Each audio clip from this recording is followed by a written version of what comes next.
Assalamualaikum warahmatullahi wabarakatuh. Halo semuanya, selamat datang di video kelompok 13. Video pembelajaran ini untuk memenuhi tugas mata kuliah penganggaran perusahaan dengan dosen pengampu Bapak Dr. Muhammad Rizal SE MSI AKCMA. Perkenalkan, nama saya Maya Kartika dan teman saya Cindy Ariani Putri. Kami mahasiswa dari Universitas Negeri Medan, program studi akuntansi. Di video pembelajaran ini kami akan membahas mengenai anggaran komprehensif dan anggaran parsial. Baik, saya akan menjelaskan tentang pengertian anggaran komprehensif. Anggaran komprehensif merupakan anggaran dengan ruang lingkup yang menyeluruh. Aktivitas yang tercakup dalam anggaran komprehensif mencakup seluruh aktivitas perusahaan, baik dalam bidang pemasaran, produksi, keuangan, dan administrasi. Penyusunan anggaran komprehensif akan mendatangkan manfaat berupa adanya pendekatan secara sistematis terhadap kebijaksanaan manajemen, serta mempermudah diadakannya evaluasi tujuan akhir perusahaan secara kuantitatif. Anggaran komprehensif juga merupakan rencana keuangan yang mencakup semua aspek keuangan perusahaan. Anggaran ini mencakup pendapatan, biaya, dan sumber daya yang digunakan untuk mencapai tujuan perusahaan. Anggaran komprehensif digunakan untuk perencanaan keuangan jangka panjang dan membantu perusahaan dalam pengambilan keputusan strategis. Penyusunan anggaran komprehensif akan mendatangkan manfaat berupa adanya pendekatan secara sistematis terhadap kebijaksanaan manajemen, serta mempermudah diadakannya evaluasi tujuan akhir perusahaan secara kuantitatif. Dengan menyusun anggaran komprehensif, juga membantu fungsi pengawasan yang lebih dinamis terhadap pelaksanaan kebijaksanaan manajemen. Secara lebih tegas, istilah komprehensif dalam penganggaran dapat diartikan sebagai yang pertama, pemakaian secara lebih luas, konsep-konsep penganggaran dalam setiap kegiatan perusahaan. Dan yang kedua, pemakaian total system approach dalam pelaksanaan kegiatan sehari-hari. Ada beberapa pedoman umum yang perlu diperhatikan dalam penyusunan anggaran komprehensif, yaitu yang pertama, mengadakan spesifikasi terhadap tujuan yang luas daripada perusahaan. Yang kedua, mempersiapkan rencana-rencana pendahuluan secara keseluruhan. Dan yang ketiga, menyusun rencana jangka panjang dan jangka pendek. Baik, selanjutnya saya akan menjelaskan tentang komponen-komponen anggaran komprehensif. Dengan berdasarkan pedoman di atas, anggaran komprehensif dapat diuraikan menjadi komponen. Yang pertama, substantif plan. Substantif plan merupakan rencana yang mencerminkan tujuan yang ingin dicapai oleh suatu perusahaan, baik dalam jangka pendek maupun jangka panjang. Strategi yang dipakai serta asumsikannya. Substantif plan sedapat mungkin disusun dalam bentuk yang formal, sehingga dapat dijadikan pedoman yang sungguh-sungguh bagi perusahaan. Yang kedua, financial plan. Financial plan merupakan penjabaran segala hal yang direncanakan tersebut menjadi suatu anggaran yang memiliki perspektif finansial. Dengan kata lain, financial plan merupakan usaha untuk mengkuantitaskan segala tujuan, rencana, dan kebijaksanaan perusahaan. Secara lebih jauh, financial plan merupakan penyajian secara lebih terperinci semua tujuan, rencana, dan strategi tersebut untuk periode-periode waktu tertentu. Ini dibagi lagi menjadi dua, yaitu yang pertama, anggaran jangka panjang atau strategic plan. Anggaran jangka panjang merupakan suatu perencanaan perusahaan untuk jangka waktu yang lama, yakni lebih dari 1 tahun atau bahkan lebih dari 5 atau 10 tahun. Penyusunan anggaran ini dilakukan sesuai dengan pola tujuan yang telah disusun pada saat perusahaan didirikan. Perusahaan didirikan tidak hanya untuk jangka waktu 1 atau 2 tahun saja, karena itu perusahaan perlu menyusun perencanaan yang menyeluruh tentang kegiatan-kegiatan yang akan dilakukan dalam jangka panjang. Rencana jangka panjang merupakan suatu kesatuan yang utuh dari rencana-rencana yang disusun untuk kegiatan-kegiatan setiap tahun. Kadang-kadang perusahaan yang tidak menyusun perencanaan jangka panjang akan mengalami kesulitan dalam menyusun anggaran tahunan. Yang kedua, anggaran tahunan atau tactical plan.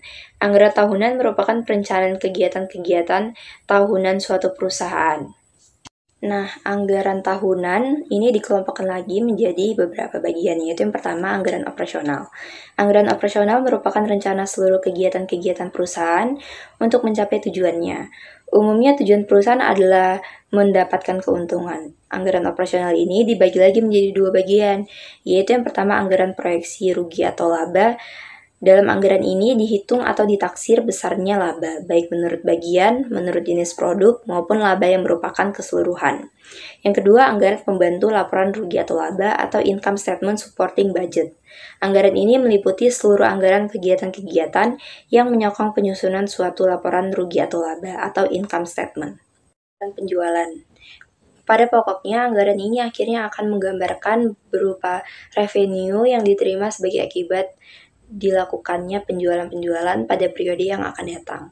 Anggaran penjualan ini meliputi data, yang pertama jenis produk yang dijual, yang kedua volume produk yang dijual, yang ketiga harga produk persatuan, dan yang keempat wilayah pemasaran. Anggaran penjualan akan menjadi dasar untuk penyusunan anggaran-anggaran lainnya. Atau dengan kata lain, anggaran-anggaran lainnya disusun dengan terlebih dahulu memperhatikan rencana kegiatan penjualan. Perusahaan tidak boleh begitu saja menyusun rencana produksinya. Apabila tidak diperhitungkan, maka kemungkinan sebagian atau sebagian besar produk tidak dapat terjual. Dalam pelaksanaannya, penyusunan anggaran penjualan ini agak sulit dilakukan, karena harus mempertimbangkan beberapa faktor pembatas, seperti kemampuan menjual yang dimiliki perusahaan. Akibatnya, penyusunan anggaran penjualan memerlukan teknik forecasting atau peramalan yang tepat, yang membuat estimasi kegiatan masa depan dengan mendasarkan diri pada pengalaman-pengalaman masa lalu. Tentu saja perlu diperhatikan pula kemungkinan terjadinya perubahan-perubahan di masa yang akan datang, seperti yang pertama perubahan selera konsumen, yang kedua perubahan tingkat harga, yang ketiga penemuan baru atau kemajuan teknologi. Kesalahan penyusunan anggaran penjualan akan berakibat anggaran-anggaran lain juga ikut mengalami kesalahan-kesalahan yang akhirnya merugikan perusahaan. Yang ketiga ada anggaran produksi. Anggaran ini disusun dengan memperhatikan segala kegiatan produksi yang diperlukan untuk menunjang anggaran penjualan yang telah disusun. Anggaran produksi ini terdiri dari beberapa sub-anggaran atau sub-budget, yakni yang pertama anggaran jumlah yang harus diproduksi, rencana tentang jumlah produk yang harus dihasilkan dengan memperhatikan terlebih dahulu anggaran penjualan, persediaan awal dan persediaan akhir tahun. Yang kedua, anggaran bahan mentah. Anggaran bahan mentah terdiri dari yang pertama anggaran kebutuhan bahan mentah atau dalam unit. Yang kedua, anggaran pembelian bahan mentah atau dalam unit dan harga. Yang ketiga, anggaran biaya bahan mentah yang habis digunakan dalam produksi atau dalam harga. Dan yang terakhir, anggaran tenaga kerja langsung. Selanjutnya saya akan menjelaskan tentang anggaran biaya overhead pabrik. Anggaran biaya overhead pabrik yakni anggaran semua jenis biaya yang dikeluarkan untuk menghasilkan produk, selain biaya materi dan biaya tenaga kerja langsung. Yang kelima, anggaran biaya distribusi. Anggaran ini mencakup semua biaya-biaya yang akan dikeluarkan oleh perusahaan dalam hubungannya dengan kegiatan memasarkan produk, termasuk ke dalamnya antara lain yang pertama biaya untuk para salesman, supervisor, dan tenaga penjualan lainnya. Yang kedua, ongkos pengangkutan. Yang ketiga, biaya-biaya perjalanan, seperti biaya transport, biaya penginapan, biaya makan. Selanjutnya, biaya-biaya advertensi dan promosi. Yang kelima, depresiasi atau peralatan distribusi. Yang keenam, biaya-biaya administrasi penjualan. Yang ketujuh, biaya asuransi dan lain-lain. Selanjutnya, anggaran biaya umum dan administrasi. Anggaran biaya umum adalah anggaran yang berisi semua biaya-biaya yang dikeluarkan oleh perusahaan untuk direksi dan stafnya, bagian keuangan dan bagian administrasi.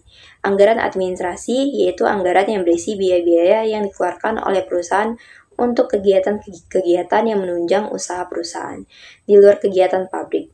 Bersama-sama dengan anggaran distribusi, maka anggaran biaya umum dan administrasi ini akan membentuk anggaran biaya operasional atau operating expense budget. Apropriasi. Anggaran ini merupakan anggaran biaya yang tidak dapat dikategorikan sebagai bagian dari anggaran-anggaran sebelumnya. Contohnya anggaran pemeliharaan dan anggaran penelitian. Selanjutnya, saya akan menjelaskan tentang anggaran keuangan. Anggaran keuangan ini disusun sebagai akibat terjadinya perubahan kekayaan, utang dan piutang perusahaan. Perubahan tersebut diakibatkan oleh kegiatan yang dilakukan perusahaan. Anggaran keuangan meliputi yang pertama anggaran proyeksi neraca. Anggaran proyeksi neraca mencerminkan perkiraan semua aktiva dan pasiva yang akan dimiliki oleh perusahaan pada akhir suatu periode produksi. Yang kedua, anggaran pembantu proyeksi neraca. Anggaran ini memerinci masing-masing pos yang ada dalam neraca, terutama pos-pos yang berhubungan dengan masalah likuiditas perusahaan. Pos-pos tersebut antara lain yaitu pos anggaran kas yang terdiri dari aliran kas masuk dan aliran kas keluar. Aliran kas masuk dapat berasal dari yang pertama penjualan produk secara tunai, yang kedua penagihan piutang, yang ketiga piutang dari penjualan kredit, yang keempat penerimaan-penerimaan lain atau bunga dividen dan lain-lain, yang kelima penjualan aktiva, yang keenam pinjaman-pinjaman. Sedangkan aliran kas keluar dapat berasal dari yang pertama pembelian bahan mentah untuk keperluan produksi, yang kedua pembayaran upah tenaga kerja atau buruh, yang ketiga macam-macam biaya yang dikeluarkan atau biaya sewa, listrik, telepon, alat-alat tulis, dan lain-lain. Selanjutnya pengeluaran-pengeluaran untuk kepentingan ekspansi atau pembelian mesin-mesin baru, perluasan bangunan pabrik, dan lain-lain. Yang ketiga anggaran penambahan modal. Anggaran penambahan modal pada dasarnya disusun untuk jangka panjang. Yang keempat, anggaran penyusutan aktiva. Anggaran depresiasi perlu disusun secara khusus oleh perusahaan, karena aktiva tetap yang dimiliki perusahaan lebih dari satu atau banyak. Usia masing-masing aktiva tetap berlainan dan metode penghitungan penyusunan masing-masing aktiva tetap berlainan pula. Anggaran operasional atau operation budget dan anggaran finansial atau financial budget adalah bagian dari planning atau forecasting budget. Selain anggaran forecasting, maka selanjutnya dalam anggaran komprehensif, anggaran dikenal pula yang pertama anggaran variabel untuk berbagai biaya atau pengeluaran, atau variable expense budget. Yang kedua data statistik pembantu atau supplementary statistik. Yang ketiga laporan anggaran kepada manajemen tentang pelaksanaan anggaran atau internal report. Saya akan menjelaskan tentang manfaat anggaran komprehensif. Ada beberapa manfaat menerapkan penyusunan anggaran yang komprehensif, yaitu yang pertama mengawasi kinerja keuangan. Anggaran yang komprehensif dapat memberikan gambaran yang menyeluruh mengenai seluruh aliran arus kas dan sumber daya dalam perusahaan.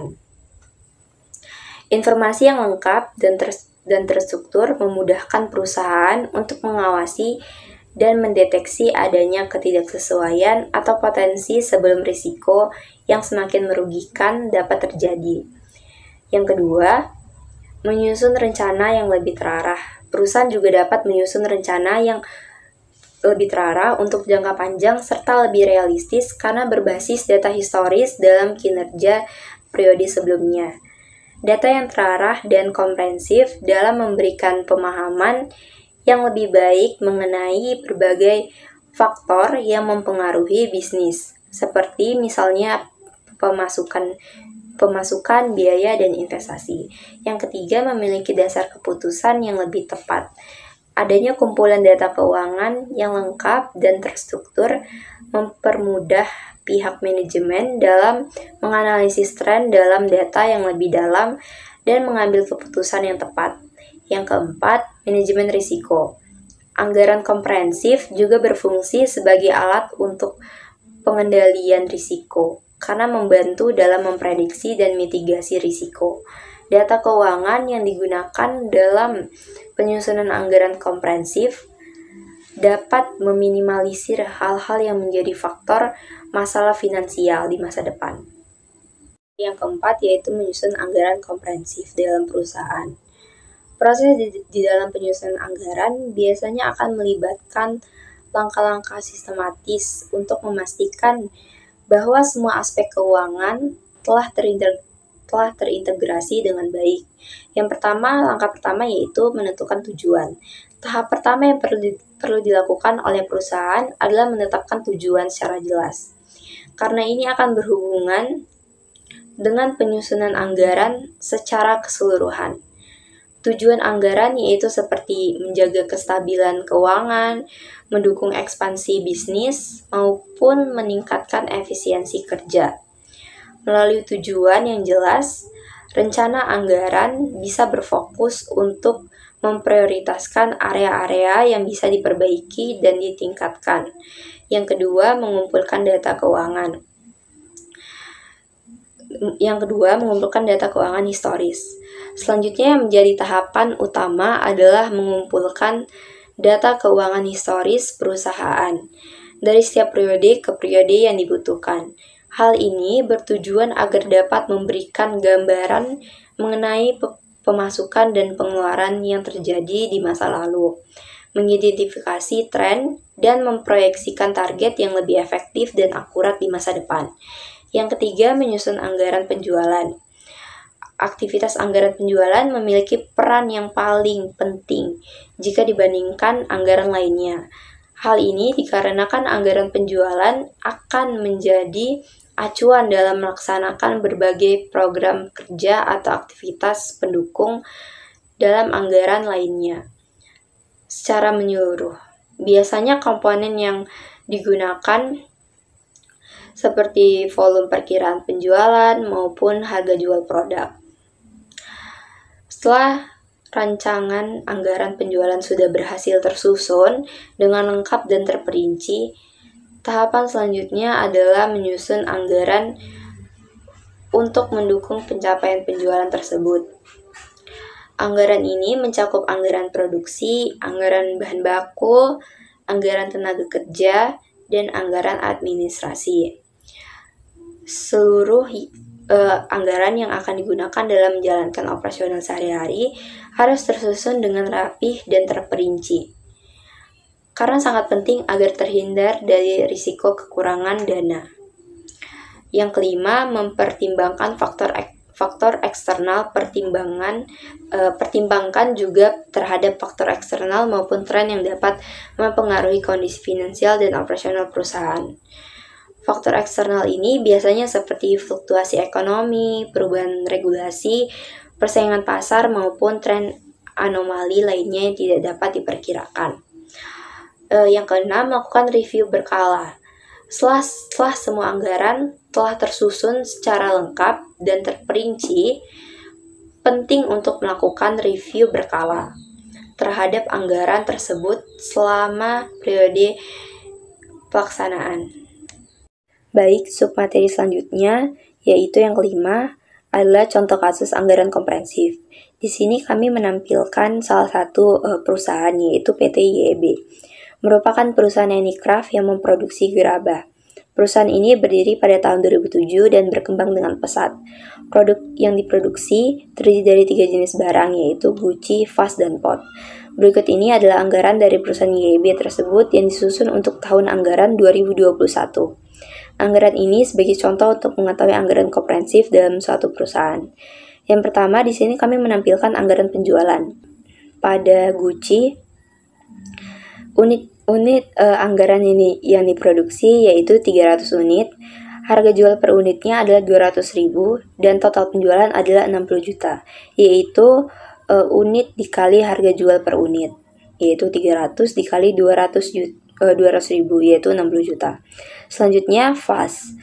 Anggaran produksinya adalah 250, harga jual per unitnya dalam rupiah adalah 100.000 rupiah dan total penjualannya yaitu 25 juta, yaitu dari 250 dikali 100.000.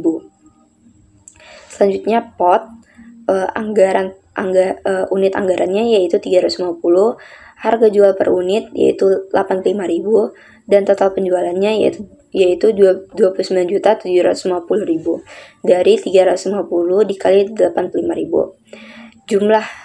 Jumlah keseluruhan dalam tabel unit yaitu 900 dan total penjualan adalah 114.750.000 dari total semua total penjualan dari guci sampai vas. Yang kedua, kami menampilkan anggaran produksi. Di sini terdapat kolom keterangan dan produk yaitu guci, vas, dan pot. Yang pertama, jumlah yang direncanakan untuk dijual. Pada guci yaitu 300, vas 250, dan pot 350. Yang kedua, persediaan akhir. Yang guci 100, vas 75, dan pot 150. Yang ketiga, total kebutuhan. Gucci 400, Fast 325, dan Pot 500. Ini dari penambahan pada poin 1 dan kedua. Contohnya Gucci 300 ditambah 100 yaitu 400, dan Fast 250 tambah 75 yaitu 325, dan yang terakhir Pot 350 tambah 150 yaitu 500. Yang keempat, persediaan awal. Gucci 75, Fast 50, dan Pot 100. Dan yang terakhir adalah jumlah produksi. Gucci 325, Fast 275, dan Pot 400, yaitu dari pengurangan. Dari pengurangan poin ketiga dan keempat. Contohnya Gucci 400 dikurang 75 yaitu 375, Fast 325 dikurang 50, 275, dan yang terakhir Pot 500 dikurang 100 yaitu 400. Selanjutnya kami menyajikan anggaran bahan mentah pada PT YEB. Yang pertama bahan mentah yaitu tanah liat. Yang kedua, kolom kedua itu ada produk yaitu Gucci, Fast, dan Pot. Gucci tadi 350, Fast 250, dan Pot 400. Dan jumlah kebutuhan bahan baku yaitu 1000 dari 350 tambah 250 tambah 400 yaitu 1000.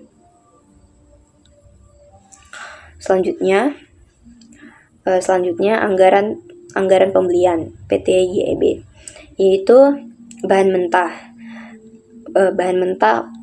Dalam anggaran pembelian PT YEB adalah tanah liat.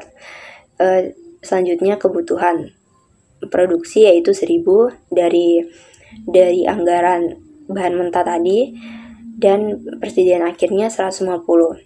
Jumlahnya 850, yaitu 1000 dikurang 150 yaitu 850. Selanjutnya persediaan awal yaitu 550, jumlah pembelian dalam unit 300, dan harga per kilogram yaitu 85.000. Selanjutnya anggaran pembeliannya adalah Rp25.500.000. Baik, sekian dari saya. Anggaran tenaga kerja. Anggaran tenaga kerja mencakup biaya yang diperlukan untuk memproduksi 3 jenis produk. Anggaran ini mencakup estimasi biaya tenaga kerja untuk memproduksi berbagai produk oleh PT YEB selama periode 1 Januari hingga 31 Desember 2011. Terdapat 3 jenis produk yang dihasilkan oleh PT YEB yaitu Gucci, Fast, dan Pot. Jumlah yang diproduksi menunjukkan jumlah unit yang direncanakan untuk diproduksi. Total jam kerja langsung adalah total jam kerja yang diperlukan untuk seluruh produksi. Upah per tenaga kerja, upah yang dibayarkan per jam kerja. Anggaran biaya adalah total biaya yang dianggarkan untuk tenaga kerja. Produk Gucci direncanakan akan diproduksi sebanyak 325 unit dengan kebutuhan 10 jam kerja langsung per unit. Total jam kerja langsung untuk Gucci adalah 3.250 jam. Dengan upah 3.000 per jam, total biaya untuk Gucci adalah 9.750.000. Fast diproduksi sebanyak 275 unit dengan 8 jam kerja langsung per unit, menghasilkan total jam kerja langsung 2.200 per jam. Total biaya untuk Fast adalah 4.400.000 dengan upah 2.000 per jamnya. Pot akan diproduksi sebanyak 400 unit dan 5 jam kerja langsung per unit. Total jam kerja langsung mencapai 2.000 jam. Biaya untuk Pot adalah 2 juta atau upah 1.000 per jam. Total anggaran biaya tenaga kerja untuk tahun 2011 adalah 16.150.000. Selanjutnya adalah anggaran biaya pabrik.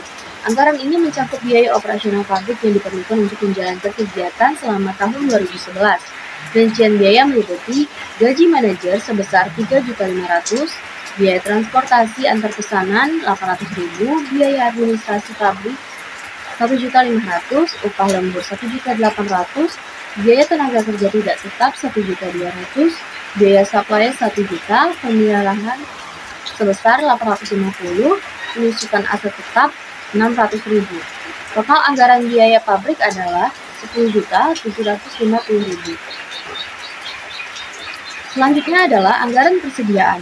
Anggaran persediaan menunjukkan nilai total persediaan produk yang tersedia pada awal tahun. Gucci 100 unit dengan harga 150.000 per unit, total 15 juta. Fast 75 unit dengan harga 90.000 per unit, total 6.750.000. Pot 150 unit dengan harga 50.000 per unit, total 7.500.000. Total nilai persediaan yang dianggarkan adalah Rp29.250.000.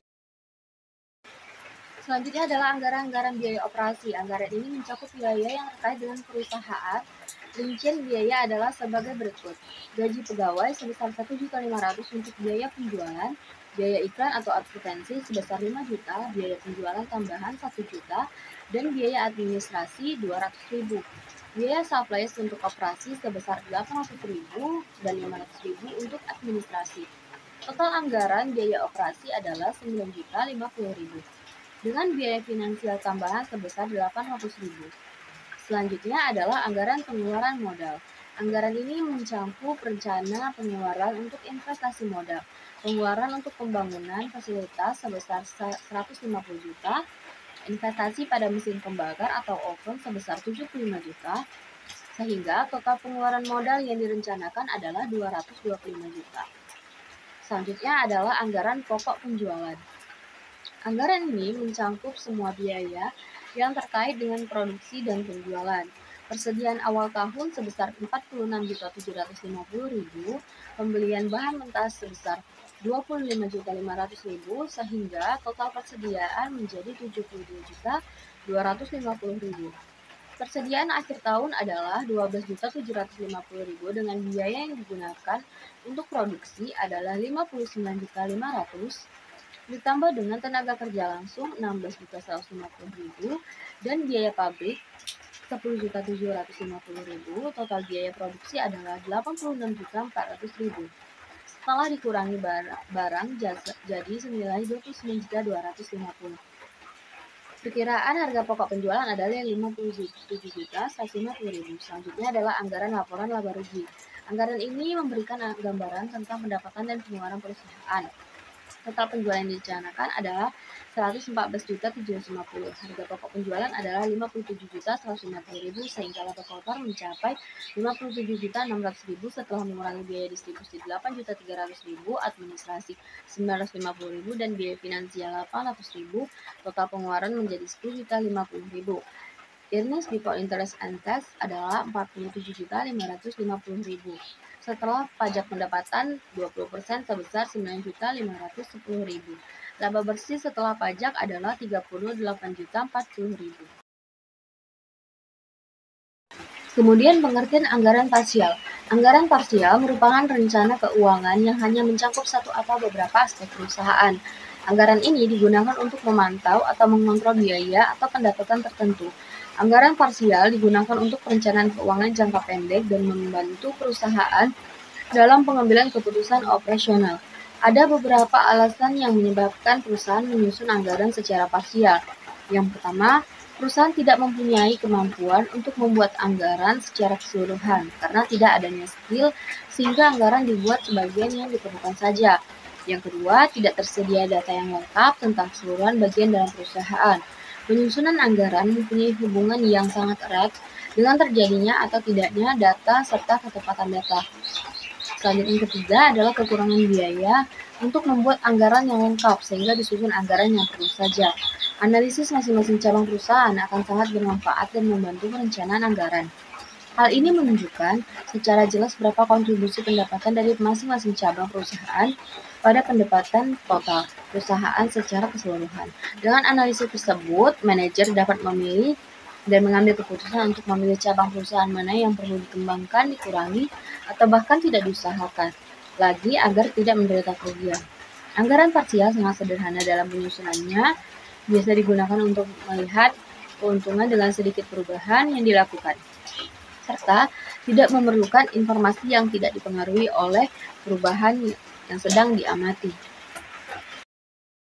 Ada beberapa macam anggaran parsial, antara lain yang pertama anggaran keuntungan parsial, anggaran margin kotor, anggaran arus uang tunai parsial, yang keempat adalah anggaran parametrik. Secara umum, anggaran parsial mempertimbangkan 3 komponen, sebagai berikut. Yang pertama, 1. Tambahan pengeluaran atau pengeluaran baru. 2. Penerimaan yang hilang. 3. Pengeluaran yang dihemat atau tidak jadi dikeluarkan. Jenis-jenis anggaran parsial yang pertama adalah anggaran keuntungan parsial. Anggaran keuntungan parsial digunakan untuk melihat suatu perubahan metode produksi dengan kriteria keuntungan atau penghasilan bersih untuk hal-hal tertentu yang tidak dapat diukur dengan keuntungan rupiah dicatat sebagai bahan pertimbangan. Yang kedua adalah anggaran margin kotor. Penyusunan anggaran margin kotor sangat mudah dan sederhana sehingga mudah diterapkan. Anggaran margin kotor ini mempunyai kelemahan antara lain, keuntungan dapat meningkat dengan cara memperluas cabang perusahaan yang memberikan margin batas tinggi per kesatuan luas atau dengan cara mengurangi yang memberikan margin batas rendah. B. Anggaran mutlak yang linear terhadap biaya variabel dan pendapatan kotor. Yang ketiga adalah anggaran arus uang tunai parsial. Anggaran arus uang tunai digunakan untuk melihat perubahan arus uang tunai akibat perubahan yang diusulkan. Tujuannya untuk melihat kelayakan suatu usulan yang mencakup beberapa tahun atau jangka panjang. 4. Anggaran parametrik. Anggaran parametrik disusun atas dasar ramalan tentang berbagai macam ketidakpastian dan harga yang akan datang, menggunakan nilai tengah, nilai sebaran peluang, koefisien, dan sebagainya. Anggaran ini memperhatikan ketidakpastian, sesuatu yang tidak pasti dinyatakan sebagai koefisien. Jika yang tidak pasti hanya satu atau satu koefisien, disebut dengan break-even budgeting, sedangkan jika yang tidak pasti lebih dari satu, disebut parametric budgeting. A. Break-even budgeting atau anggaran impas. Dalam hal ini, anggaran disusun untuk menetapkan nilai koefisien yang telah ditetapkan sehingga keuntungan sama dengan kerugian atau impas. Kelebihan anggaran yaitu, yang pertama adalah dapat melihat dengan mudah apakah suatu rencana menguntungkan. Yang kedua, perencana dengan cepat dapat merekomendasikan dan dapat melihat apakah bermanfaat. Yang B, parametric budgeting atau anggaran parametrik. Anggaran parametrik disusun karena ketidakpastian lebih dari satu. Pemberian nilai dan arti koefisien merupakan suatu keputusan sendiri di mana beragam alternatif dalam memberikan nilai koefisien merupakan beberapa alternatif perencanaan. 5. Anggaran enterprise. Anggaran enterprise adalah anggaran yang dapat digunakan untuk memperkirakan pengeluaran dan pendapatan suatu cabang perusahaan per kesatuan produksi atau per unit. Contoh kasus anggaran parsial. Dalam contoh, ditunjukkan bagaimana memprediksi penjualan bulan April berdasarkan data penjualan 3 bulan sebelumnya. Penyelesaian dengan menggunakan rata-rata penjualan dari Januari, Februari, dan Maret untuk memperkirakan penjualan bulan April. Untuk memprediksi penjualan bulan April berdasarkan data penjualan 3 bulan terakhir, Januari 2.000 unit, Februari 2.300 unit, Maret 2.450 unit.